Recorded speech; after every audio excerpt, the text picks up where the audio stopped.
WFYI podcasts are made possible by Bloomington, Indiana, an American college town offering experiences like indulging in grub at Nick's English Hut, taking a stroll along Kirkwood Avenue, feeling the history and magic of Assembly Hall, and providing the chance to feel like a college kid again. Plan your trip at visitbloomington.com. I'm Kyle Long, host of Cultural Manifesto, just one of the local music programs you can enjoy on WFYI. These programs would not be possible without your financial support. And to say thank you, we want to send you to see Lyle Lovett when he comes to Indianapolis on July 28th. Choose a concert ticket as your gift when you donate at WFYI.org/give. And thanks for supporting WFYI. This is WFYI News Now. It's June 14th, and I'm Abriana Herron. On today's show, the Southern Baptist Convention in Indianapolis decides the church's stance on in vitro fertilization. Voting rights groups are worried about over-policing at polling places. And car crashes are the leading cause of death for children in the U.S., and driving under the influence is one big reason. Okay, if I have a friend that's drinking, maybe I shouldn't even be in the car with them. And I never really understood how serious it can be and how reliant you are on kind of muscle memory. Those stories coming up. But first, the U.S. Olympic swimming trials kick off in Indianapolis this week. More than 1,000 swimmers across the country will compete for a spot on this year's Olympic team during the 9 days of trials. The meet is being held inside the home of the Colts at Lucas Oil Stadium. USA Swimming Chief Commercial Officer Shauna Ferguson says that's a first. The meet is simply too big for any really existing swimming pool natatorium facility. So since 2004, we have had to build temporary pools. We just simply have never put temporary pools in a football stadium. 3 pools were constructed for the Olympic trials. The water was piped in from the White River and will be pumped back after it's over. 52 swimmers will be named to the team. Indianapolis hosted trials 100 years ago in Broad Ripple Park for the 1924 Olympics, which was also in Paris. The Southern Baptist Convention wrapped up Wednesday in Indianapolis as members voted to decide on the church's stance on in vitro fertilization. As WFYI's Ben Thorpe reports, convention members voted to oppose IVF. In vitro fertilization often creates more embryos than can be used for pregnancy. Those extra embryos can be frozen, used for research, or destroyed. That's a problem for Southern Baptists, who see those embryos as people. The vote was very emotional for Zachary Sahadik from Ohio, who told the convention he does not see the technology as inherently wicked. I have a son because of IVF.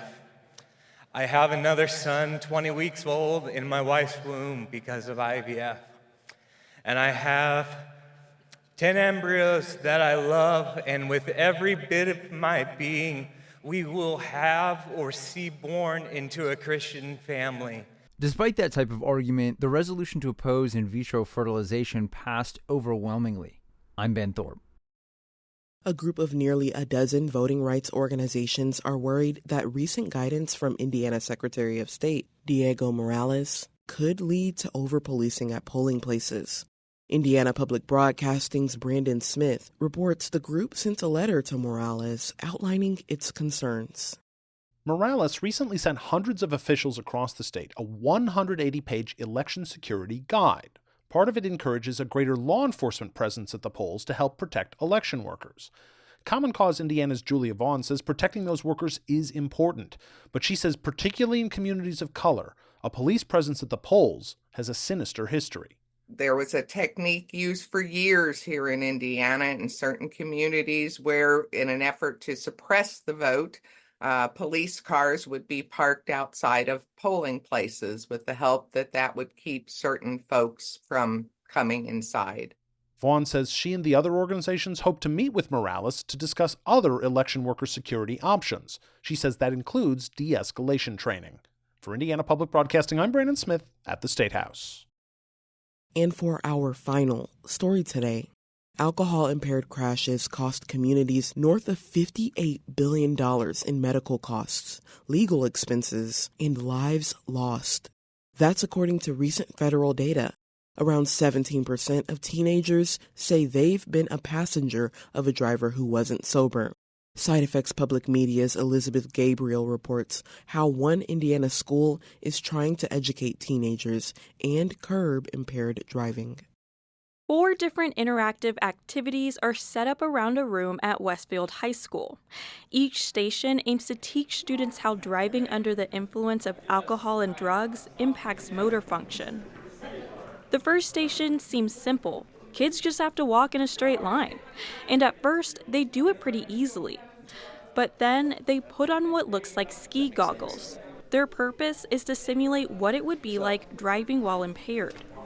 I'll have you guys walk it just simply, kind of just heel to toe, and see how easy it is to walk that line, and then we'll try it with the goggles. The impaired driving goggles make the room slightly different colors and cause double vision. It's kind of like looking into a kaleidoscope.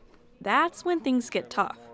Because I thought I was doing really good, and I literally didn't even put my big toe on the gray line. So That's Elizabeth Snowden, a rising senior. She was at least a foot away from that line. I didn't think it was going to be like that bad, but I thought I was doing good, but I wasn't. No!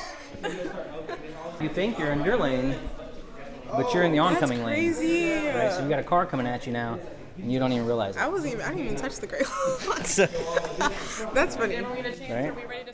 Substances like alcohol and marijuana can impair someone's coordination and judgment.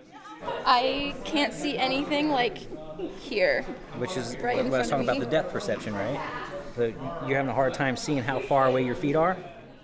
Billy Adams is the drug recognition expert for the Westfield Police Department. He helped lead the interactive presentation. Some of them, they did make comments of, well, what if I just close my eyes? I can walk on the line fine. Well, you can't close your eyes and drive. Adams says the activity taught kids there isn't a foolproof way to drive safely while impaired. I also tried to explain to them that your vision is one small piece of what being impaired does to your ability to drive. Now, you think walking with these goggles is hard. Now imagine if 10 other parts of your body were being impaired at the same time. Car crashes are the leading cause of death for U.S. children, according to the National Highway Traffic Safety Administration. Recent data shows more than 150,000 young people were injured in alcohol-related car crashes in 2022. Early awareness is crucial. That's because studies show adolescents who rode with someone driving under the influence were more likely to have DUI charges as adults. But school districts may struggle to determine the best way to do so, says Bonnie Halpern-Felsher. She is a developmental psychologist with Stanford University. She says using fear tactics like showing pictures of someone dead in a seatbelt may not work. The problem with scaring them or saying, if you do X, Y will definitely happen. So if you drive drunk, you will get into an accident. The problem is if none of those things happen, it's as if we've lied to the teen and they don't believe us anymore. Researchers say hands-on simulations could potentially work, but there is still not enough research to show how effective they are. Jesse West is a teenager at Westfield. He says he doesn't drink, and he thinks the simulation will not end impaired driving, but he's hopeful it will at least reduce it. If I have a friend that's drinking, maybe I shouldn't even be in the car with them. And I never really understood how serious it can be and how reliant you are on like kind of muscle memory. And at our age, we only at most 2 years into driving, so that muscle memory isn't going to be good enough. Researchers suggest teachers and parents stress the importance of knowing how different substances affect someone, being in safe places away from vehicles or open windows, and calling 911 if someone is sick or passes out. Elizabeth Gabriel, Side Effects Public Media. Side Effects Public Media is a health reporting collaboration of NPR member stations across the Midwest.